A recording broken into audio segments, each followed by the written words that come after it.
शांति। 21/7/2023 के ईश्वरीय महावाक्य हैं।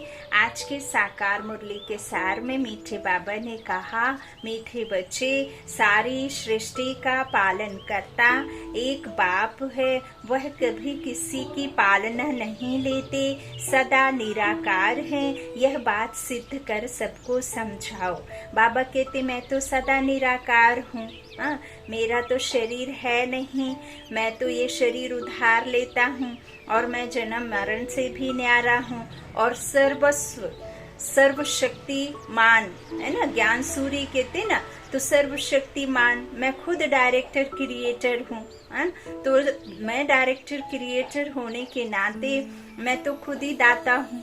तो भला मुझे किसी से क्या चाहिए। मैं सृष्टि रचता बाप हूँ और मैं सबका पालन करता हूँ, है ना। तो वो पालन करता, वो दाता, विश्व विधाता, वो भल किसी से क्या लेगा। तो बाबा कहते हैं, यह जो बात है सबको सिद्ध कर समझाओ। प्रश्न है, गॉडली स्टूडेंट की पहली मुख्य निशानी क्या होगी। आज बाबा ने कहा है, जो बाबा के ईश्वरीय पाठशाला में पढ़ने वाले बच्चे हैं, उनकी मुख्य निशानी क्या होगी। जो सेंटर जाके पढ़ते हैं, वो भलग्रस्त में रह करके पढ़ते हैं, तो बाबा की पढ़ाई ही तो पढ़ रहे हैं ना। ईश्वरीय ज्ञान लेना तो ईश्वर से ले रहे हैं, है ना। भल वो निमित्त के द्वारा ले रहे हैं, तो उसे बाबा ने फिर गॉडली स्टूडेंट कहा है ना। ईश्वर का ज्ञान लेने वाली सर्व आत्माओं को बाबा ने गॉडली स्टूडेंट कहा। उत्तर में बाबा ने कहा, गॉडली स्टूडेंट कभी भी मुरली सुनने बिगर नहीं रह सकते। बाबा ने कहा भी है कि जिस तरह से तुम बच्चों को इस शरीर को चलाने के लिए 3 समय का भोजन करना अति आवश्यक है, नहीं तो तुम बीमार और कमजोर अनुभव करते हो, ठीक ऐसे ही आत्मा को चलाने वाले परमात्मा से जो हमें मुरली ज्ञान मिल रहा है, उस आत्मा को इस ज्ञान की खुराक बहुत बहुत आवश्यक है। चूंकि इस आत्मा में अब ज्ञान रहा नहीं है और इस शरीर को चलाने वाली वो आत्मा है ना। तो इस तरह बाप बैठ बच्चों को कहते हैं कि वो जो गॉडली स्टूडेंट है, वो बिना मुरली ज्ञान के, बिना इस आत्मा के, इस भोजन के, मुरली के बिना रह नहीं सकते। वह ऐसे नहीं कहेंगे कि हमें मुरली सुनने की फुर्सत ही नहीं मिलती। जहाँ भी है पॉइंट्स मंगाकर भी पढ़ेंगे। कितनी अथाह पॉइंट्स चलती हैं। अगर मुरली नहीं सुनेंगे तो धारणा कैसे होगी। और बाबा ने ये भी कहा है कि पुराना यदि आप भूलोगे नहीं तो नया कैसे पाओगे। तो नया पाने के लिए पुराना तो जरूर भूलना पड़ेगा। और पुराना अर्थात जो ये पुरानी दुनिया है और जो आपने भक्ति में पढ़ाई की है, शास्त्रों से रिलेटेड या कोई भी किसी भी तरह की पढ़ाई, तो उसे भूलना होगा।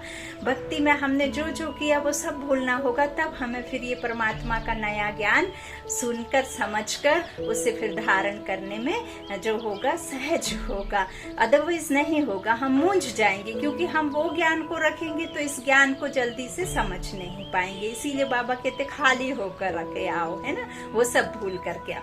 बाबा एक बात और कहते कि भला हद की जो पढ़ाई है, जो आपने स्कूल कॉलेज में जाकर के पढ़ाई पढ़ी है, वो पढ़ाई से तो फिर भी आपको जो है शरीर निर्वाहार्थ कुछ ना कुछ काम मिल जाता है। लेकिन आप जो शास्त्र आदि सुनते आए हो, जो भक्ति मार्ग का जो भी आपने करा है, उससे तो आपको कुछ प्राप्ति नहीं होगी ना, है ना। सुन लेंगे, थोड़े समय के लिए अच्छा लगेगा, थोड़े समय के लिए मन को प्रसन्नता मिलेगी, फिर वही खिटपिट जो दुनियादारी है, माया में खो जाते हैं, है ना। तो इसीलिए बाबा क्या कह रहे हैं कि जो भी होंगे ना, वो ये नहीं कहेंगे कि हमें जो है पसंद नहीं आती, टाइम नहीं है, और कितना भी होगा, कितना भी व्यस्त होंगे, नहीं है टाइम, तो बाबा कहते हैं पॉइंट्स मंगा करके पढ़ेंगे, है ना। कितनी अधिक पॉइंट्स चलती हैं बाबा के ज्ञान की। तो यह पढ़ाई है, सुप्रीम टीचर पढ़ाने वाला है। तो बच्चों को मुरली कभी मिस नहीं करनी चाहिए। कोई ये आम मनुष्य आत्माओं की इस दुनिया में जो भी हैं, उनकी पढ़ाई नहीं है। ये स्वयं निराकार शिव कल्याणकारी बाप आकर के हमें ये पढ़ाई दे रहा है, हमें समझ का जो है बुद्धि दे करके, बुद्धिवान बाप आकर के हमें बुद्धि बना रहे, बुद्धिमान बना रहे। बुद्धिदाता है ना, और हमारे पास तो बुद्धि है नहीं, तो वो बुद्धिदाता बाप आकर के हमें बुद्धू से बुद्धिमान बना रहे हैं। बाबा कहते हैं मुरली नहीं सुनेंगे तो धारणा कैसे होगी, है ना। तो इसीलिए बाबा कहते हैं कि मुरली मिस नहीं करनी है। अच्छा, गीत है तुम्हें पाके हमने जहां पा लिया। ओम शांति। अब तुम आत्माएं बाप को जान गई हो। बच्चे जानते हैं एक ही श्री बाबा है, जिसको कोई भी सूक्ष्म व स्थूल शरीर नहीं मिलता है। सूक्ष्म व स्थूल, स्थूल शरीर जहाँ अभी हम बैठ कर के इस शरीर को लेकर के कर्म कर रहे हैं। सूक्ष्म जहाँ सिर्फ बाबा कहते हैं फरिश्ता का शरीर है, वहाँ पे ये हड्डी मांस का पुतला नहीं है, वहाँ पे कोई बोलचाल वाला शरीर नहीं है, वहाँ पे सिर्फ और सिर्फ मुंह भी है ना। तो वहाँ बाबा कहते हैं कि वो शरीर भी मैं नहीं लेता हूँ। तो ना सूक्ष्म शरीर और ना ही ये जो दिखाई देने वाला शरीर, इस तरह से बाबा कहते हैं मैं नहीं लेता हूँ, मुझे नहीं मिलता है। बाबा कहते हैं तो यह तुम बच्चे जान गए हो। ब्रह्मा विष्णु शंकर का भी सूक्ष्म शरीर दिखाते हैं, नाम भी है, बच्चे समझते हैं उनमें आत्मा है, सूक्ष्म शरीर है। इस समय तुम बच्चे त्रिलोकी नाथ बनते हो। लक्ष्मी नारायण को कोई त्रिलोकी नाथ नहीं कहेंगे। लक्ष्मी नारायण इन तीन लोक, मूल वतन, सूक्ष्म वतन, स्थूल वतन को नहीं जानते। हर एक बात बुद्धि से निर्णय करने की है, राइट है या रॉन्ग है। बाबा क्या कह रहे हैं, जो लक्ष्मी नारायण विश्व पर राजाई करते हैं, जो सतयुग के देवी देवता होते हैं, वो सतयुगी महाराजा महारानी लक्ष्मी नारायण भी इस त्रिनेत्र और इस चारों युगों का, तीनों लोकों का कोई किसी तरह का उनको ज्ञान नहीं होता है। क्योंकि परमात्मा हमें संगम पर आकर के उन समान बनाते हैं, लक्ष्मी नारायण बनाते हैं, बाप आकर के बाप समान आप समान बनाते हैं। तो बाबा क्या कहते हैं कि इस तरह से उनके पास भी ये नहीं रहता है, लेकिन हर एक बात बुद्धि से निर्णय करनी है कि राइट है या रॉन्ग है। सिर्फ जो सुना सत्य सत्य कहना कि मुरली चलाते हैं, बीके बहुत अच्छा बात करते हैं, बहुत अच्छा ज्ञान देते हैं, हमने तो अभी तक सुना नहीं है, और बहुत अच्छी मुरली भी जो सुनते हैं, अब उनको जो भी उनके शब्दों में वो कहते हैं उस बात को। लेकिन बाबा कहते हैं कि सिर्फ सत्य सत्य कहना अच्छा लगता है, यह सब तो ठीक नहीं है। इससे तो आपका कुछ अंदर में बदलाव नहीं आएगा, अंदर में बदलाव नहीं आएगा, विचारों में बदलाव नहीं आएगा, आपके विकारों से दुख हुआ है, वो विकारों को निकालने का रास्ता आपको नहीं मिलेगा। और जब आप विकारों से नहीं निकलेंगे तो फिर इस दुनिया में सुख आएगा कैसे। तो बाबा क्या कह रहे हैं कि सत्य सत्य कहना, यह तो भक्ति मार्ग है। कि अच्छा लगा, उस संत ने ये बात करी, उस महात्मा ने ये बात कही। अब बाबा कहते इस दुनिया में तो देखो कितने लोग हैं जो आपको ना जाने कितने तरह की रीतियां बताते हैं। आपके घर में सुख है नहीं है तो सुख का रास्ता दिखाएंगे, बच्चों का शादी नहीं हो रहा तो बच्चों की शादी के लिए टोने टोटके बताएंगे, ये करना वो करना। किसी को एग्जाम में पास होना है तो उसके लिए दुनिया भर के बातें बताएंगे, है ना। एक कोई प्रदीप जी हैं वो बताते हैं, है ना, महाराज जी दुनिया भर के। अगर ऐसे ही दुनिया में सुख आने होते तो हर कोई सुखी होता। अगर इतना ही सहज रास्ता होता सुखी होने का, और उतने ही जो संत वाणी से या कोई महान महात्मा की वाणी से कोई सुख मिलना होता तो सुखी होता ना संसार, है ना। क्यों कोई इतना मुश्किल पाके पुरुषार्थ करके इतना डॉक्टरी की पढ़ाई पढ़ते हैं इतना, और वो कहते हैं कि मेरे से पूछो कि मैं इस जगह पे आकर के कैसे बैठा हूँ, तुम क्या जानो, है ना। तो बाबा भी कहते हैं कि यहाँ जो देवी देवता बनाने के लिए मैं जो पढ़ाई पढ़ाता हूँ तो वो तो उनसे पूछो, ब्रह्मा बाप से, जो सरस्वती मम्मा से, जिन्होंने इतना पुरुषार्थ किया, कितना कुछ सहन किया। ऐसे ही तो नहीं मम्मा बाबा बन गए, और ऐसे ही तो नहीं जाकर के महाराजा महारानी बन जाएंगे। विश्व पर राज्य करने के लिए उनको कितना कुछ देना पड़ा, है ना। तो बाबा क्या कहते हैं कि इस तरह से जो है भक्ति मार्ग की बातें हैं, यहाँ तो अच्छी रीति समझना है। बरोबर ब्रह्मा विष्णु शंकर को सूक्ष्म शरीर है, सिर्फ एक ही शिव निराकार है। मंदिर तो उनके अनेक प्रकार के बने हुए हैं और नाम भी अनेक प्रकार के रख दिए हैं। ढेर मंदिर हैं जहाँ लिंग रखा रहता है। बॉम्बे में है, उसको बाबूरी नाथ कहते हैं। है तो एक शिव विलायत आदि तरफ भी बहुत नाम रखे हुए हैं, अभी बच्चे जानते हैं। हम आत्मा है, परम पिता परमात्मा हम बच्चों को समझा रहे हैं, तीनों लोकों का ज्ञान दे रहे हैं। इस समय ही तुम त्रिलोकी नाथ हो, क्योंकि तुम जानते हो। जब तक कोई जाने नहीं तो नाथ बन कैसे सकते। सिर्फ ब्रह्मा की औलाद ब्राह्मण ही त्रिलोकी नाथ हैं, जिनको तीनों लोकों की नॉलेज है। नॉलेजफुल विल्सफुल बाप है, वह निराकार माफी बाबा कहते वह निराकार बाप हमको नॉलेज दे रहे हैं। कोई साकार मनुष्य को गॉड नहीं कहा जा सकता। यहाँ तो सर्वव्यापी कह देते हैं, फिर भी दुखी है। जब आत्मा सो परमात्मा ठिक्कर भीतर सर चढ़े, 5 तत्वों में भी ठोक दिया भगवान को, तो फिर इतना दुखी क्यों हो? क्यों ऊपर की तरफ बुद्धि जाती है? क्यों हाथ जोड़ करके इशारा ऊपर आसमान की तरफ करते हैं? क्योंकि आत्मा जानती है कि मेरा परमात्मा वो हरि, वो दुख हरने वाला, वो महादेव, जिसे हर हर महादेव कहते हैं, कि हर किसी के दुख हरने वाला वो महादेव, देवों का देव कहते हैं ना, तो वो महादेव है जो बच्चों को महान बनाता है और इस संसार के दुखों से सभी को छुड़ाता है। इस रावण की दुनिया से सभी को छुड़ा करके एक ऐसी दुनिया में ले जाता है जहाँ किसी तरह का कोई दुख दर्द अशांति या किसी भी तरह का वहाँ कोई परेशानी समस्या होती नहीं। या तो बच्चों को शांति में ले जाएगा या जीवन मुक्ति में, जहाँ पर जीवन होते हुए भी सुख की दुनिया है, सतयुग में ले जाएगा। तो यह बैठ बाप बच्चों को समझाते हैं। बाबा कहते हैं यह सब कोई शास्त्रों की बात नहीं है, है ना, यह तो जो है ओरल ज्ञान है ना, मुख से बाबा दे रहे हैं ना। तो बाबा क्या कहते हैं कि इस तरह से गॉड फादर एक ही शिव निराकार है ना। बाकी ऐसे कह देते तो अभी तुम बच्चे समझ गए हो। गॉड फादर एक ही शिव निराकार है, जिसकी पालना भी नहीं होती है। हाँ, परमात्मा की पालना कौन करेगा? जो सबकी पालना करता है। तो और सभी की पालना होती है।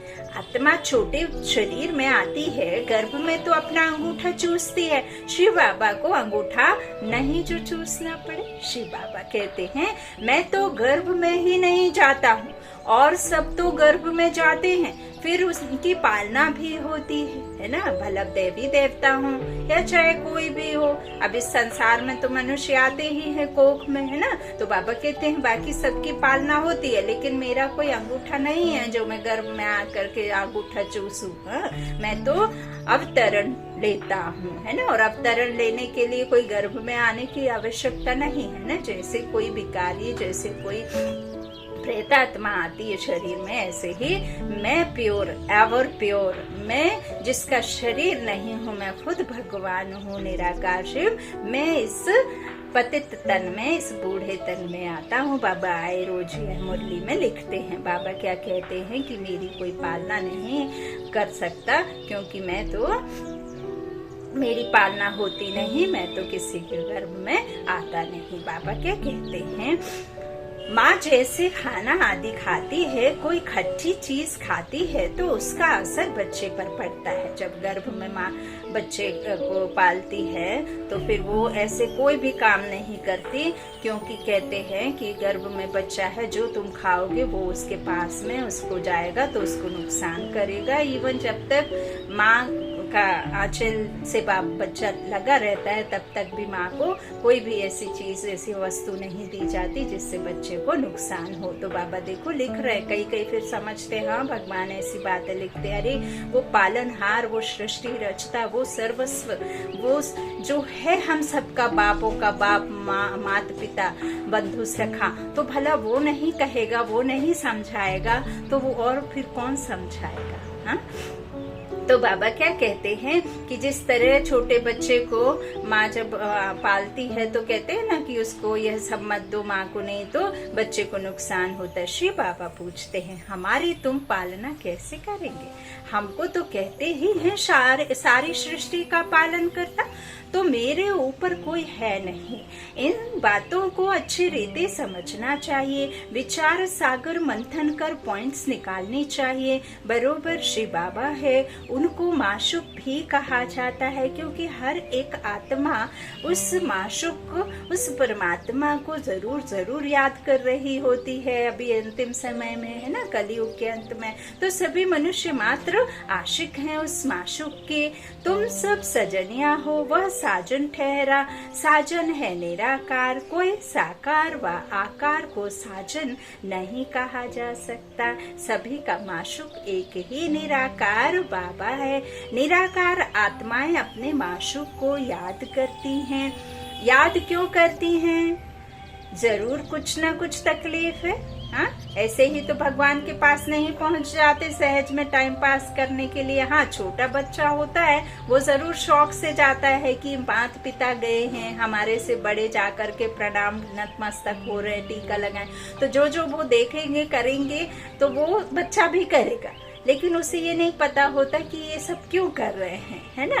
फिर हमें जब बड़े होते, फिर वो जब बड़ा होता है तो उसे फिर समझ आता है कि इनसे हम ये मांगते हैं। तो बाबा क्या कह रहे हैं कि ऐसे ही तो नहीं चले जाते ना, कुछ ना कुछ मांगने जाते हैं, है ना, कि बिना बात के, बिना मतलब चले जाते हैं मंदिरों में, या कोई चढ़ावा लेकर के चले जाते हैं, या यूं ही लाखों रुपयों की चढ़ोतरी चढ़ा देते हैं, फल फूल चढ़ाते हैं, और आपके मन में किसी भी तरह की मान्यता या किसी भी तरह की मनसा, आपकी इच्छा नहीं होती। ऐसा तो नहीं है ना। अब देखो, कोई बिगड़ी तो चले गए, कोई बात संभालनी है तो चले गए, किसी का कुछ काम बिगड़ गया तो चले गए, कुछ मांगना है तो चले गए, कुछ बीमारी है तो चले गए। हाँ, तो बाबा कहते हैं ऐसा होता कि बिगड़ती ही नहीं अगर हम सदा उसे याद करते। लेकिन ये भी ड्रामा में नूंद है, इसीलिए बाबा कहते हैं कि किसमें किसी का दोष नहीं है, जो ड्रामा बना सो हूबहू रिपीट हो रहा है।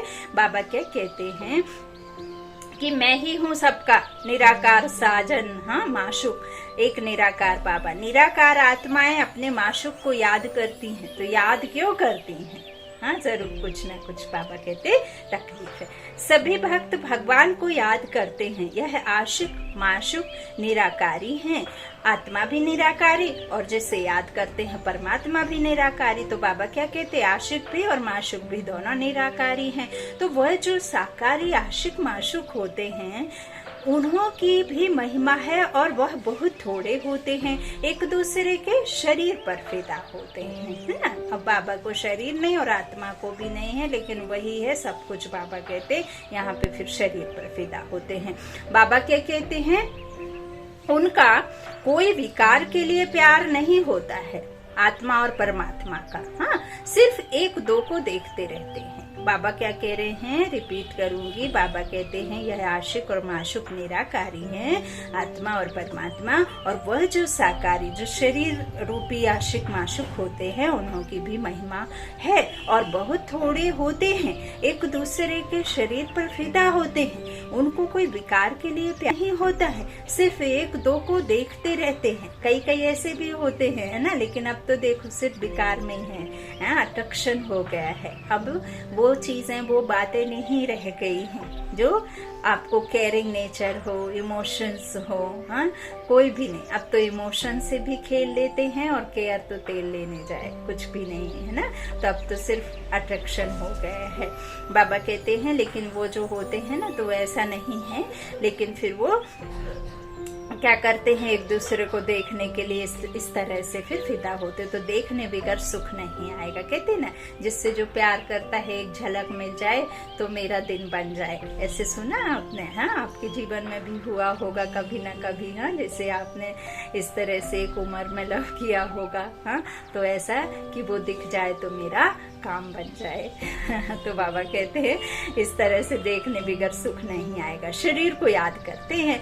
हाँ, आत्मा का तो ज्ञान होता नहीं, तो कहाँ भी बैठे रहेंगे, समझेंगे हमारे सामने माशूक खड़ा है। आप कितनी भी भीड़ में रहेंगे, जिससे आपका लव होता है, प्यार होता है, तो उससे आप 100 लोगों की भीड़ में भी इवन आप अपने गोद में, बाहों में भी बिठा सकते हैं ना। मन की आंखों से बैठ जाते हैं ना।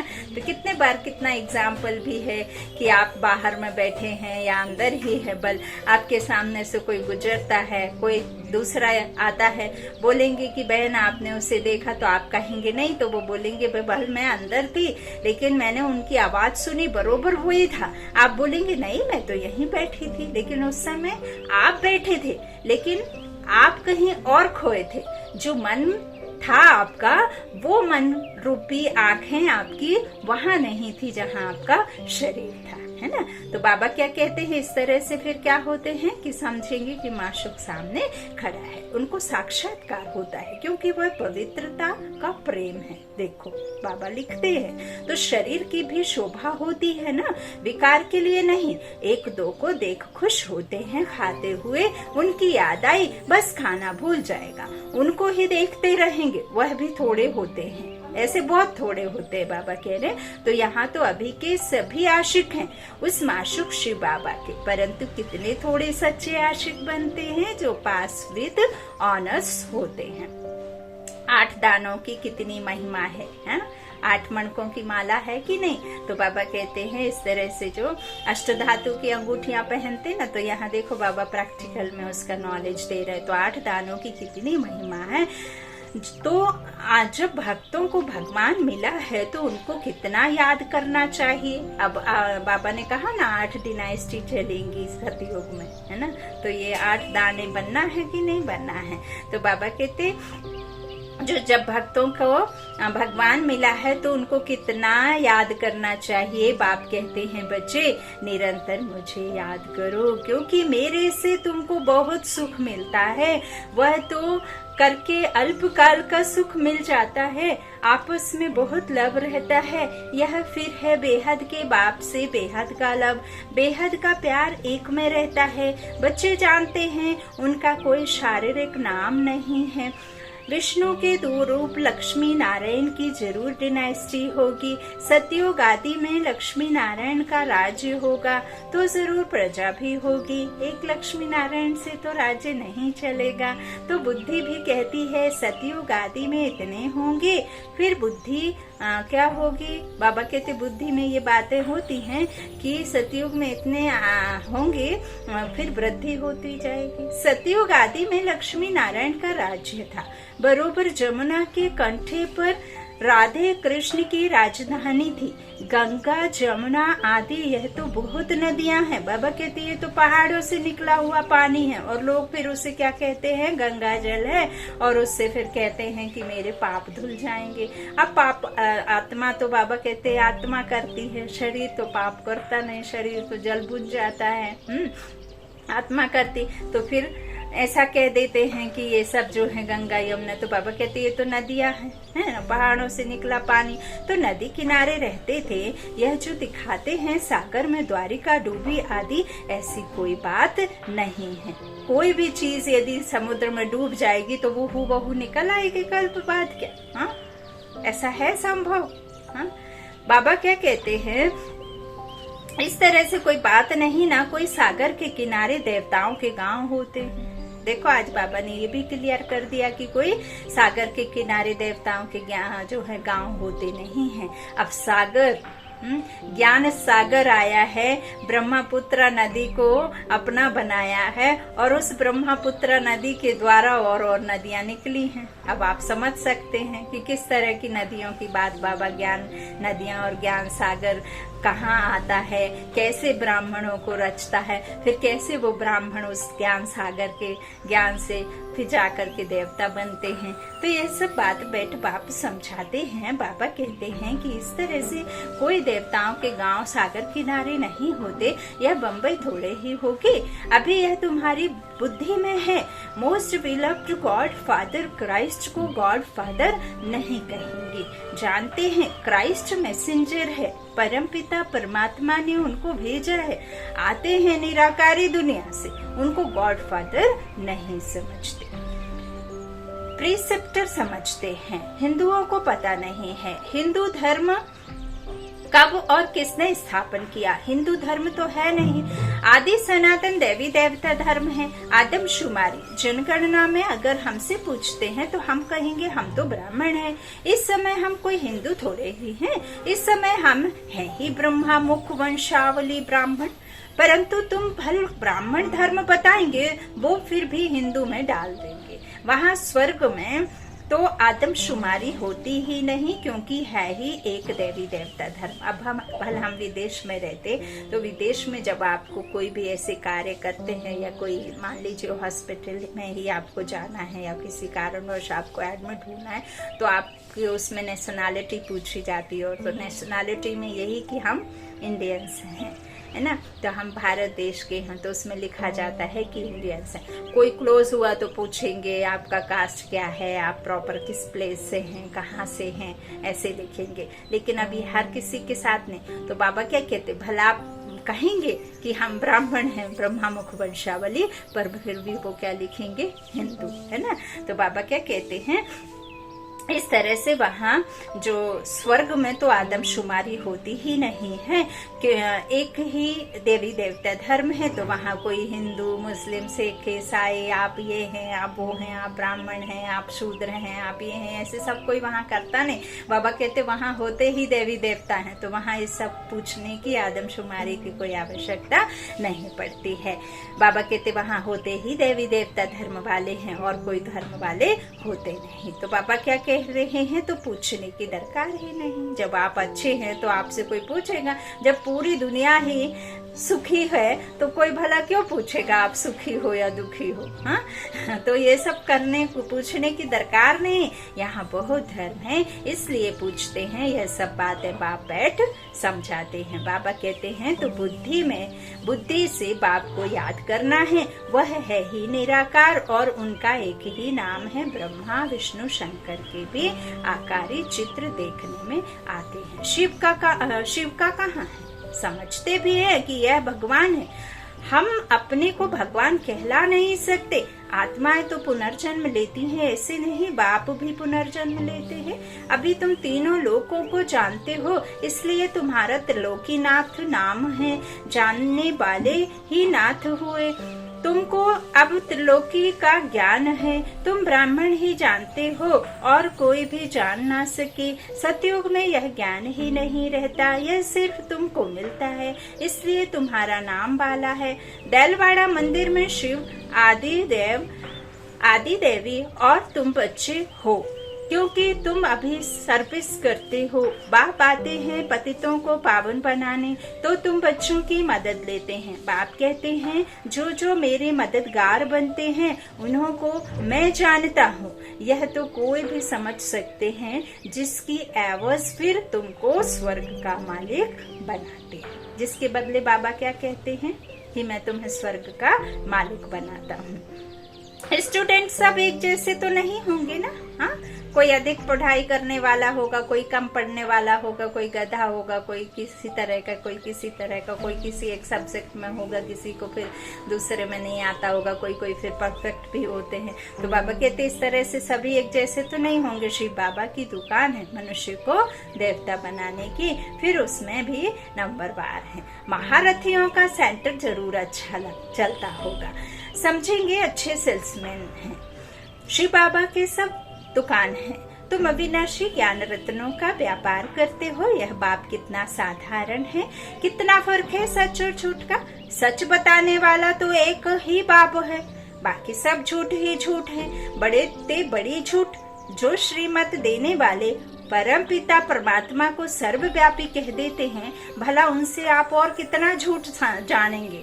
तो आगे तो बेअंत कह देते थे। रावण कौन है, कब से आए हैं, यह भी कोई नहीं जानते। रावण को वो लोग त्रेता में ले गए हैं, श्री कृष्ण को द्वापर में ले आए हैं, सतयुग को जानते ही नहीं। राम सीता थे त्रेता में, वहाँ रावण की तो बात ही नहीं। फिर कह दिया कि सीता को जो है रावण उठा कर के ले गया। हाँ, तो बाबा कहते हैं बात ऐसी उठी ही नहीं सकती, सब यहाँ की बातें हैं। यह तो एक गपोड़ा लगा दिया है? अब यहाँ ही कोई ले जाता है ना परमात्मा के ये निराकार जो आत्माएं रूपी बच्चे इधर आकर के शरीर में हैं, तो यहाँ जो आसुरी अवगुण वाले हैं, जो जिसे हम कहते थे बिल्कुल राक्षसीपन है, तो राक्षसीपन है। और देखो कैसे ले जाते हैं, है ना, जबरदस्ती उनके साथ में विवाह आदि करते हैं ना। तो बाबा क्या कह रहे हैं कि इस तरह से जो भी है यहाँ जो राम राज्य में, तो वहाँ रावण हो ना सके। यहाँ की सब बातें हैं, यह तो एक गपोड़ा लगा दिया है। कोई को समझाओ तो फिर कह देते हैं यह एनबीके की कल्पना है। हाँ, और जो बाकी बाहर वाले बात करते हैं तो फिर जी महात्मा जी क्या कहते हैं, गुरु जी करते रहते हैं। और यहाँ जो सत्य बाप बैठकर सत्य बता रहा है, झूठ से हमें बाहर निकाल रहा है, तो कह देते हैं कि बीके कपोड़े मारते हैं। हाँ, तो बाबा क्या कहते हैं, इस तरह से अब बच्चों को समझाया गया है, पॉइंट्स निकलती हैं वह धारण करनी है। जहाँ भी हो पॉइंट्स मंगाकर पढ़ना चाहिए, ऐसे नहीं कि फुर्सत नहीं। अरे गॉडली स्टूडेंट कहें हमको फुर्सत नहीं तो उनको क्या कहेंगे, कोई को भी धारण कैसे करा सकेंगे। इतनी अथाह पॉइंट्स चलती हैं, वह अगर मुरली नहीं सुनेंगे अथवा नहीं पढ़ेंगे तो धारणा कैसे होगी। या तो एजुकेशन है, सुप्रीम टीचर पढ़ाने वाला एक ही है, और ये सच्चा एजुकेशन है, ना कि जो हम पढ़ते आए वो सच्चा एजुकेशन है। जहाँ कर्म प्रधान बनाने की शिक्षा मिलती हो, और जिस कर्म से ही हम सुख दुख का हमारे जीवन में निर्णय होता हो, और जिस कारण हम फिर पूरे कल्प में सुख और दुख का हम वो कर सकते हैं कि हमारे जीवन में कब दुख कब सुख आना है। तो बाबा कहते हैं यह एजुकेशन हुई, या वो ही जो आप करके शरीर छूट गया तो साथ में चली गई, फिर भी करते रहना। तो इस तरह बाप बैठ बच्चों को समझाते कि सुप्रीम टीचर पढ़ाने वाला एक ही है। अगर मुरली नहीं सुनेंगे तो पॉइंट्स कैसे सुना सकेंगे। यह तो बच्चे समझते हैं, बाप जन्म मरण रहित है, वह पुनर्जन्म नहीं लेते हैं, परंतु उनकी जयंती मनाते हैं ना, शिवरात्रि जो मनाते हैं ना, तो यह तो शिव जयंती को भी खत्म करते जाते हैं। अब कौन बताए शिव का जन्म कैसे हुआ, क्या किया होगा। गीता में श्री कृष्ण का नाम डाला है, परंतु उसी रूप से तो आ न सके। अब जब सतयुग में ही कृष्ण का लक्ष्मी नारायण बनने के टाइम वो रूप नहीं रहता। अब मैं जो बचपन में थी, जब बहुत चाइल्डहुड थी, अब जो है रूप, वो रूप हो सकता है, नहीं हो सकता। तो सतयुग में भी उनके रूप कितने बदले, वृद्धावस्था में होगा, एक रजो अवस्था में होगा, फिर एक तमो अवस्था में होगा, है ना। स्टेज 3 होती है ना आत्मा की। जब बाल्य अवस्था होती है, जब फुल्ली सत्व प्रधान होते, फिर रजो अवस्था भी आती है विवाह उपरांत, फिर वृद्धावस्था भी आती है ना। तो वही बाबा कहते सत्व रजो तमो अवस्था, है ना। तो हर समय हर जीवन में आपकी 3 स्टेज तो होती हैं। आपका बचपन होता है, फिर आपकी जवानी, फिर बुढ़ापा, है। तो बाबा कहते हैं जब उसी एक जन्म में उनके वही रूप नहीं है, उनके रूप रंग बदलते हैं, और जितने जन्म उतने पिता और उतने ही रंग रूप, उतने ही उनके कर्म, तो फिर भला द्वापर में वो श्री कृष्ण जैसा कैसा हो सकता है। तो यह तो बुद्धि से समझने की बातें हैं। यदि बाप आपको बुद्धि दे रहा है तो फिर उसे मानना भी है। बाप क्या कहते हैं कि इस तरह से जो श्री कृष्ण को जो है उसी रूप में आ ना सके, श्री कृष्ण को बैकुंठ नाथ कहेंगे, त्रिलोकी नाथ नहीं कहेंगे। उनके पास में ये त्रिनेत्र, ये ज्ञान चक्षु, ये आत्मा का ज्ञान है ही नहीं। उन्हें भल ज्ञान बैकुंठ नाथ कहेंगे, क्योंकि वो बैकुंठ के मालिक बनते हैं, लेकिन त्रिलोकी नाथ नहीं कहेंगे। तो बैकुंठ अथवा स्वर्ग यहाँ ही था, श्री कृष्ण भी यहाँ था, राधे कृष्ण कोई भाई बहन नहीं थे, दोनों अलग अलग अपनी अपनी राजधानी में थे। बच्चों ने साक्षात्कार किया है कैसे स्वयंवर होते हैं। बाबा ने शुरू में तुमको बहुत बहलाया था, अकेले ही अंदर भट्टी में पड़े थे, कोई मित्र संबंधी आदि से नहीं मिलते थे, तो बाबा ने बहुत दिखाया। फिर भी पिछाड़ी में तुम बहुत देखेंगे, समझेंगे हम जैसे बैकुंठ में बैठे हैं। अंत के समय मनुष्य हैरान होते हैं, बहुत आफतें आनी हैं, इनको कहा जाता है अति खूने नाहक। दुनिया नहीं जानती, ऐसे भी नहीं वो गवर्नमेंट कोई मत लेगी। अभी तो सबका विनाश होना है। तुम अविनाशी बाप से अविनाशी पद पा रहे हो। भल प्रजा में आए तो भी अहो सौभाग्य, वहाँ सुख ही सुख है, यहाँ है दुख ही दुख। अब बाप पढ़ाने आए हैं तो पढ़ना भी चाहिए ना। भल काम है हथ कारडे दिल यार दे, हाथ से काम करो और दिल यार को दे दो, है ना। अब यहाँ यार बाबा है और आप अपने कर्म में रहते दिल वाले बाप को दे दो, है ना। भल बाबा कहते काम करो हथ कारडे और दिल यार दे। तो बाबा कहते बुद्धि योग बाप के साथ लगा हुआ हो, ग्रस्त व्यवहार में रहते हुए याद उनको करना है। अरे बाप स्वर्ग का मालिक बनाते हैं, क्या समझते हो? 21 जन्म राजाई करते हो, कोई फिक्र की बात नहीं। यहाँ तो देखो मनुष्यों को कितना फिक्र रहता है, वहाँ फिक्र होता नहीं। वे फिक्र बादशाह बाबा बनाते हैं ना। बाबा कहते ना अल्फ को याद करो और बेपरवाह बादशाह बन जाओ। बाबा कहते हैं फिक्र यहाँ है मनुष्यों की दुनिया में और देवताओं की दुनिया में बेफिक्र बादशाह होते हैं। तुम वहाँ प्रारब्ध भोगते हो, परंतु वहाँ यह भी पता नहीं पड़ेगा, यह नॉलेज तुमको अभी है कि हम अविनाशी बाप से वर्षा ले रहे हैं, फिर ऑटोमेटिकली हम राजधानी का वर्षा लेते रहेंगे। ऐसे नहीं कि दान पुण्य करने से राजा बनेंगे, नहीं। इस समय की पुरुषार्थी की वह प्रारब्ध है, जो पहले किया सो अब उनको मिला। तो कितना पुरुषार्थ करना चाहिए जिससे किस जन्म की प्रारब्ध बनती है। वहाँ पुरुषार्थ प्रारब्ध की बात होती नहीं। वहाँ किसी को ऐसा कुछ करना ही नहीं पड़ता कि दान करेंगे तो ये होगा। वहाँ कोई पापी हो, हाँ, कोई अधर्मी हो तो फिर कोई धर्म की बात करे, हाँ, कोई पाप करे तो फिर उसे दान पुण्य करना पड़े, स्नान करना पड़े, हैं। तो इस तरह से ना तो वहाँ कोई ज्ञान स्नान की आवश्यकता, ना कोई नदी के स्नान की आवश्यकता, और ना ही बाबा कहते किसी तरह की आवश्यकता पड़ेगी। वहाँ बात ही नहीं होती। वहाँ कोई अप्राप्त वस्तु ही नहीं जिसके लिए पुरुषार्थ करना पड़े। सब धनवान है। यहाँ मनुष्य पढ़ते हैं कि हम जज बने, डॉक्टर बने, इंजीनियर बने, हाँ, तो वहाँ तो ना जज ना डॉक्टर आदि होते, ना कोई बीमारी होती और ना कोई लड़ाई होती, हाँ, कि जिसका कोई सुलह करे, हाँ, जाकर के कोर्ट में जाएं और एडवोकेट करें और फिर वहाँ जाकर जज के सामने कटघरे में कोई खड़ा हो, एक निर्दोष और एक दोषी, हाँ, तो ना तो वहाँ कोई दोषी होगा, ना कोई किसी तरह का कोर्ट कचहरी होगी। तो बाबा क्या कहते हैं, इस तरह से वहाँ कोई पाप करते ही नहीं, हाँ, तो वहाँ कोई चोर चकार होगा नहीं। तुम सारे विश्व के मालिक बनते हो, कोई बात की परवाह नहीं करते, हाँ, नहीं रहती। अन्न आदि पर पैसे लगते नहीं, हाँ। बाबा कहते वहाँ तो क्या चलता है, बाबा कहते हैं वहाँ पर जो आपको चाहिए अगर किसी से तो उसके बदले वही ले लेगा, लेकिन वहाँ पैसे आदि नहीं चलते। फिर देखो धीरे धीरे अशरफियाँ चल पड़ी, फिर तांबे के निकले, फिर कांसे के निकले, फिर उसके बाद में जो सिल्वर गोल्ड के कॉइन्स के बाद में क्या आए, चांदी सोना के बाद में फिर आया जीवन में वो पीतल कांसे के कॉइन्स। फिर उसके बाद में धीरे धीरे ये नोट बने, है ना। ये तो पहले से नहीं चलते, पहले तो ट्रेडिंग का काम होता था। तो बाबा क्या कहते हैं, अन्न आदि पर पैसे लगते नहीं। यहाँ भी बाबा के होते 8-10 आने मन अनाज मिलता था, तो उनसे आगे क्या होगा। अब तो कितनी महंगाई है, अनुज महंगाई और बढ़ेगी, फिर सस्ताई हो जाएगी। ड्रामा अनुसार सब कुछ तुमको मिलना है, उनकी मदद से तुमको राजधानी मिलनी है। 2 बंदर लड़ते हैं, मक्खन तुमको मिलता है। दुनिया थोड़े ही जानती है कि तुमको पढ़ाने वाला कौन है। यह है भी गुप्त वेश में। तुमको 1 सेकंड में बैकुंठ की राजधानी देते हैं।